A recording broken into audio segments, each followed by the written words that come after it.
It's James here from JVC Paints. This is my first video of 2020, so Happy New Year to everybody who's been watching and commenting and just painting and hanging out with me and leaving videos here and there on YouTube. I hope you had a good New Year. I hope you didn't drink too much, but I hope you didn't drink any less either. So yeah, I'm going to do something a little bit different today. A couple things different actually. I'm doing some Napoleonics, which I usually kind of stray away from, and I'll get into that why in a little bit later. And I'm going to do an unboxing video, show you what's inside here very, very quickly, give you my impressions, and then I'm going to show you the whole unit completely finished. So yeah, like it says here on the box, is black powder, Napoleonic Wars, Russian Line Infantry, 1809 to 1814.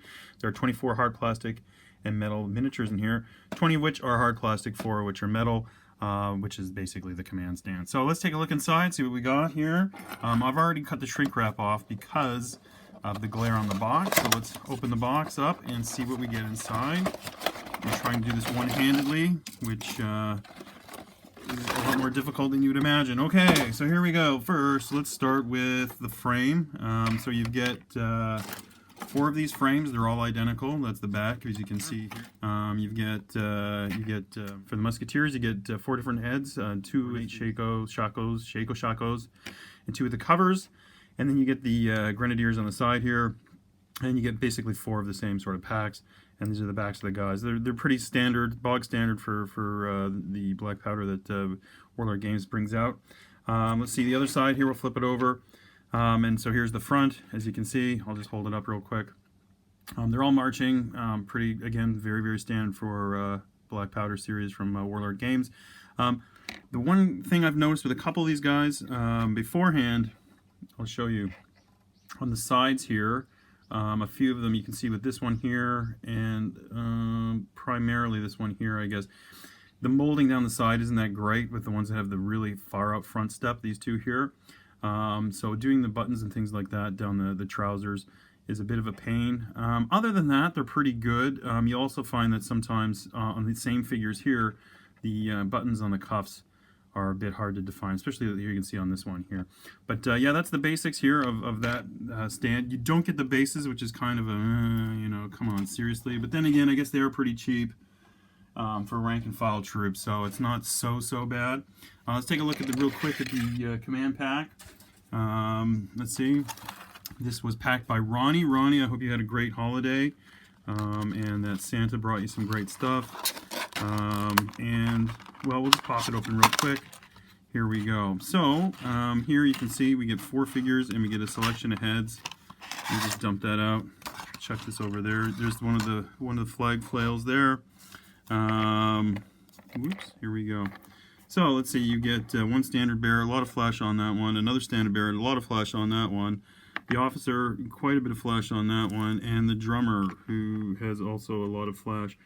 You get 2 flails, as you do to get 2 standards. There are the flails there.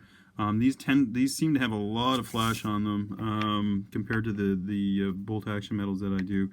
But yeah, here are the different arms for the officer as well as the drummer. And then here we have some heads. Let's check out these heads real quick. So you can go with all these heads here, make them grenadiers, I guess. You've got the guy with the bicorn here. I guess it's a bicorn. And officers without hats. I guess he's got his hat up there. He's just going hatless. And then you've got the regular sort of musketeers heads there as well. I think I dumped it on the card with where it said Ronnie. I did see it. Oh, there it is.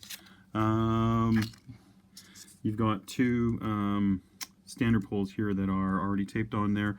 But with the flails, I've found with these things, you end up cutting off this little sharp part anyway. So, you know, I don't know. You could keep these for spears or something like that. That's probably what I would do. I'd keep these for spears for ancients or something like that. And then just use something else for the pole for that. So that's basically the unboxing. Let's take a look let's take a look at what they look like when they are all finished, as I stumble over my words. And here is the completed regiment. So this is what you get in the box, all painted up and based.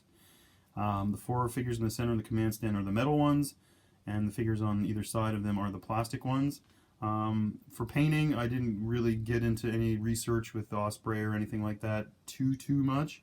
I mean, I did flip through some books. I have a Battle of Borodino book I bought off of Amazon that I've been looking at, but it doesn't really have all of just, you know, uniforms. Uniforms is more of the history. It's the Battlefield series. So I've got I guess the Grenadiers on either end here. And we've got the musketeers in the center on either side of the command.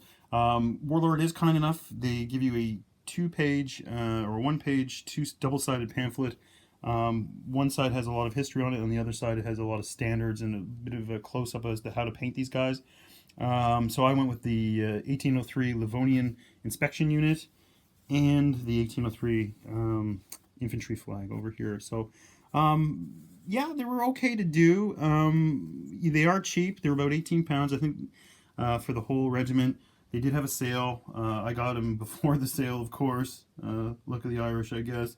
And yeah, there was a lot of flash on the command stand, and the plastic guys, they do have that problem, especially with the chaps with their left foot forward. The buttons down the side of their trousers and on their cuffs and things like that are not that great, not that well defined. But for rank and file, they're okay. I do watch a lot of Leon T-66s and Liberators, Napoleonic stuff, and how they can crank these things out is beyond me. My hat goes off to you guys, because one regiment for me, and I'm ready to take a break. So, but you know, I'm planning to expand on this, do another regiment of something like this. There's also the Pavlovsk Grenadiers, and then I'm going to do a command stand, and then some cannons, so maybe a battery of guns would be kind of cool to do. So at my club, there are guys that are really into Napoleonics, and I just want to have something to be able to put down if they don't want to play bolt action.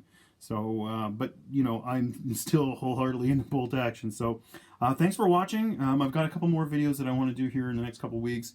I've got some more of my World War I stuff coming up. And also my early winter German army is on the cusp of being finished. I'm just getting the Stug ready. So, anyways, guys, thank you very much for watching, and thanks for subscribing. I've got a whole bunch, like I think I got 18 or 19 new subscribers in the past couple of weeks, which is fantastic. Kind of blows my mind, but thanks a lot. Hope you all have a happy new year and all the best in 2020, and we'll see you later. Keep those brushes moving. Bye-bye.